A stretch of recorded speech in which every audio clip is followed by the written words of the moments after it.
Donc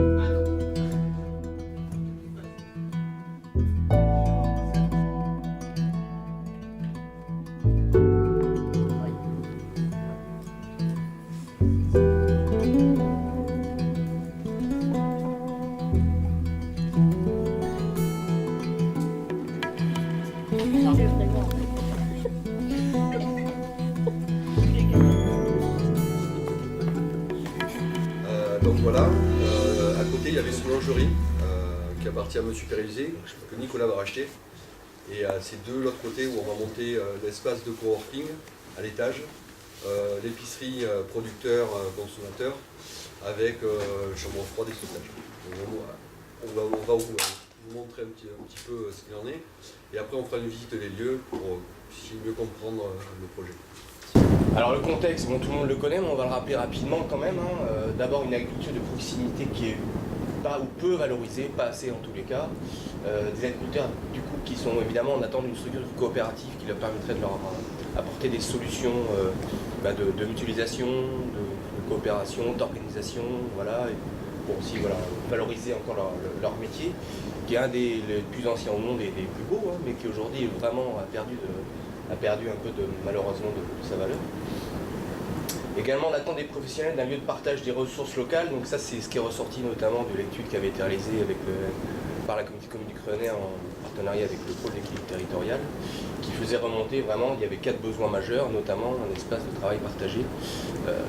Voilà, donc on s'est appuyé aussi là-dessus, donc du coup c'est devenu derrière une demande de la communauté de communes qu'on travaille sur un espace de coworking.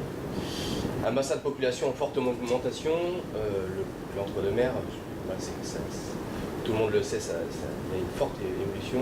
Se tournant vers une autre forme de consommation alimentaire, effectivement les gens reviennent plus vers le rural ou semi-rural et ont envie effectivement de consommer autrement, de mieux consommer, de consommer plus local aussi. Ça aussi, ça fait beaucoup de choses qui ont été remontées. Un besoin croissant d'implication dans les projets collectifs, on est là pour le prouver aussi, c'est-à-dire que nous, on a commencé à ouvrir à tous à partir de septembre. En septembre, on était une quinzaine qui ont vraiment pris le projet à bras-le-corps. On a fait une réunion publique un mois et demi après, il y avait 120 personnes et aujourd'hui, il y a plus de 100 adhérents à l'association en 3 mois, même pas 2 mois. Donc, ça se passe de commentaires. Et enfin, c'est vrai, on l'a vu aussi, ça a une volonté politique de soutien des projets de coopération. L'idée aussi, la base du projet, c'est aussi d'arriver, de ne pas inventer l'eau chaude, c'est de travailler avec les gens qui sont sur le territoire depuis longtemps, qui ont tous des bonnes idées ou des bonnes directives, et qui simplement peut-être de faire du lien entre ces gens-là, et petit à petit, au fur et à mesure, on va développer des synergies, des interactions. Et effectivement, ça plaît aux institutions, parce que c'est aussi le principe de travailler comme ça, pas d'arriver en disant « non, je vais tout révolutionner, j'oublie les autres ». Voilà. Les objectifs. Dans les circuits courts, en agriculture, je les connais plutôt bien, je les pratique de façon extrêmement régulière, je ne veux pas dire que de façon quotidienne, mais presque aussi. Et j'ai vu évoluer, en l'occurrence à l'échelle de mon exploitation agricole, mes pratiques en fonction d'un certain nombre de choses. Donc j'ai pu leur donner quelques pistes, en l'occurrence, enfin j'espère. Et puis moi je suis prêt à échanger avec vous évidemment sur les problèmes qu'on peut rencontrer.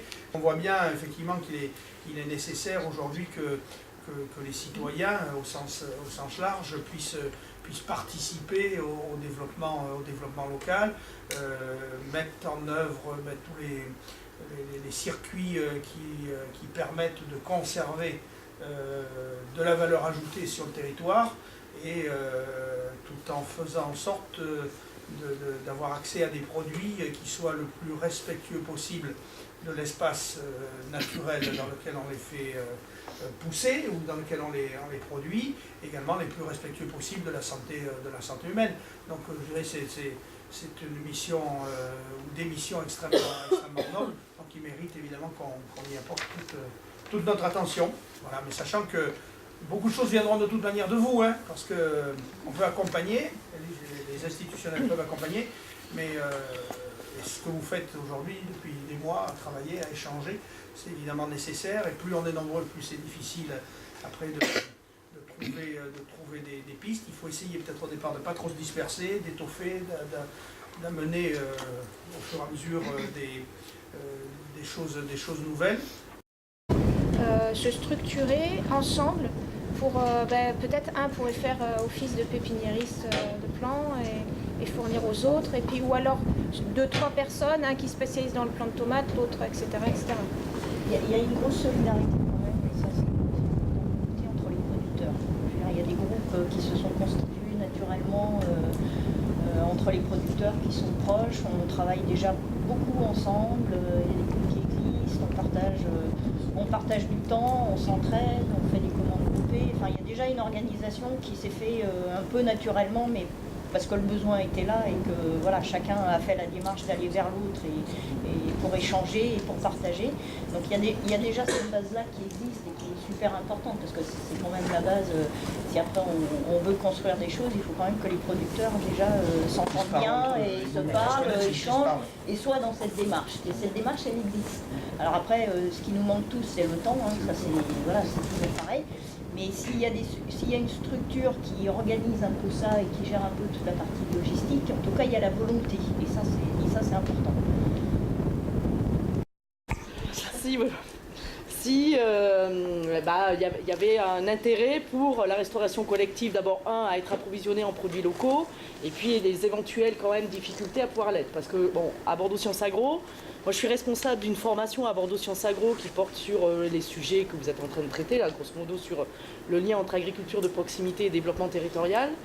Et on travaille pas mal sur les questions de restauration collective publique et de l'approvisionnement en local, en produits locaux, voire en locaux et bio de la Restoco. Et on connaît aujourd'hui quand même les difficultés que peuvent connaître les structures à pouvoir intégrer ça. Donc ce sont aussi bien des contraintes techniques, humaines, parfois même culturelles, ça va jusque-là. Hein, et donc, du coup, l'idée là, c'est effectivement d'aller enquêter pour savoir quelles sont les difficultés éventuellement qu'ils rencontrent, là où sont éventuellement les leviers sur lesquels on peut s'appuyer pour pouvoir, voilà, hein, parce qu'il n'y a pas que des contraintes, il n'y a pas que des difficultés, il y a aussi des facilités parfois et des leviers sur lesquels on peut s'appuyer. Donc les étudiants en fait sont censés ramener ça à vous, voilà, dans le cadre d'un petit projet qu'ils conduisent, et puis on espère bien qu'on va continuer.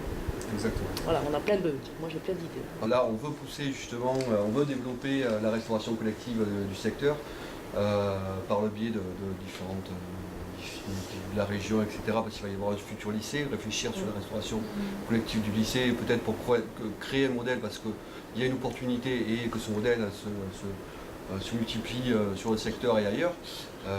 Nous, on veut bien donner du temps sur la restauration collective, mais il faut des structures qui nous soutiennent là-dedans. Au niveau de la direction ESS, je pense au Rituel, l'association Le Rituel qui a été financée dans le cadre d'Ampli et qui veut en particulier travailler sur la restauration collective, en tout cas l'approvisionnement, etc. Donc c'est une de ses missions. Elle est déjà en lien avec d'autres partenaires, donc on peut aussi essayer de faire le lien de façon à voir où elle en est, et puis pour éviter de refaire les mêmes choses, ou elle cherche aussi des territoires d'expérimentation, donc voilà. Ouais, super. On travaille aussi avec la Chambre d'agriculture et les ADAR du Sud-Gironde et des deux rives. Ils ont recruté un chargé de mission Restoco, la Chambre d'agriculture, et pour travailler à la mise en place d'une plateforme plutôt localisée d'abord dans le Sud-Gironde pour les collectivités du Sud-Gironde. Mais ils veulent travailler sur une plateforme suite au forum des ADAR pour approvisionner les Restoco du Sud-Gironde. A3AR, donc c'est présidé par Guy Moreno, le maire de l'Estiac sur Garonne, et il est accessoirement vice-président du conseil général en charge des collèges. Et donc la restauration collective plus A3AR, ça peut être pas mal comme porteur politique et intéressé dans ces questions-là. Par contre, si jamais il y a une demande qui se crée en termes de volume, est-ce que c'est intéressant pour eux de cibler une partie de leur production ou d'avoir une production dédiée par rapport aussi au calendrier de la Restoco, c'est aussi, on pense de suite à Restoco scolaire, mais il y a aussi l'autre Restoco, donc il faut aussi faire une évaluation des volumes.